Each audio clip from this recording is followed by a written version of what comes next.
તો પરેશ ધાનાણીએ જે પ્રકારે નિવેદન કર્યું છે તેના પર ભરત બોગરાએ આજે પત્રકાર પરિષદ કરી થોડા સમય પહેલાં જ અને તેમના પર નિશાન સાધ્યું હતું। ભરત બોગરાએ કહ્યું હતું કે કોંગ્રેસ જે છે એ જ્ઞાતિવાદ ધર્મવાદ ફેલાવીને લોકોને જે છે એ અલગ જ ક્યાંક રસ્તા ઉપર રહી રહી છે, જેના જ માટે ક્યાંક ભારતીય જનતા પાર્ટી ઉપર દરેક સમાજના લોકો વિશ્વાસ રાખે છે।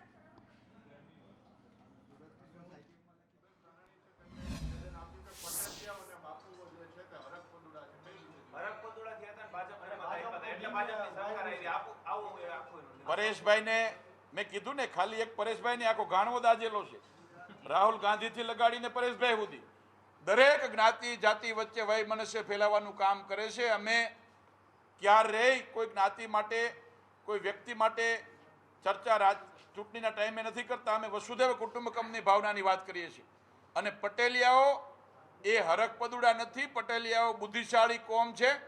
વર્ષો સુધી કોંગ્રેસને એમણે સત્તાઓ આપી હતી ભૂતકાળમાં, પરંતુ જે રીતે કોંગ્રેસની દાદાગીરી, જે રીતે કોંગ્રેસની ગુંડાગર્દી અને દેશ વિરોધી માનસિકતા થતી ગઈ, ત્યારે પટેલિયાઓ એમનું પરિવર્તન કરીને આજે એક પટેલ નહીં, આ ગુજરાતની 18 વરણ દરેક જ્ઞાતિના લોકો ભારતીય જનતા પાર્ટીને 28 વર્ષથી સત્તામાં લાવે છે। એટલા માટે કે કોંગ્રેસની અંદર એ ગુજરાત વિરોધી તત્વોને પ્રોત્સાહન મળતું હતું, જ્યારે અમે વસુધૈવ કુટુંબકમની ભાવના દરેક જ્ઞાતિના સમાજના લોકોને સાથે લઈને ચાલનારો પક્ષ છે।